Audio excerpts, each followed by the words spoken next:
माझ्या फॅमिलीला आपण धावपळ करणारे कोण करतो? तुम्ही माझ्या फॅमिली सदस्यांना आपण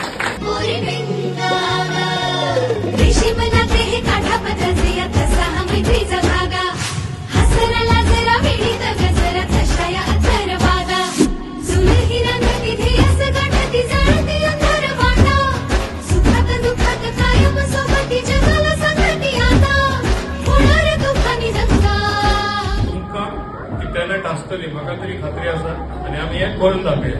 हे सांगून परत एकदा तुमचे सगळ्यांचे वतीन माझ्या वतीन Aishwarya all the very best म्हणटा एज अ महिला प्रेसिडेंट. माझा टाइम एकदाच येता 5%. ते उपरांत हांव तुमच्या बरोबर आसताच. म्हाका इलेक्शन नो इलेक्शन म्हाका लागना. कित्याक इलेक्शन मंचावर काम करपा जाय, धांवपळ करपा जाय. हांव सदांच धांवपळ करता. माझ्या फॅमिलीला आपण धांवपळ करणारे कोण करता? तुम्ही माझ्या फॅमिली सदस्यांना आपण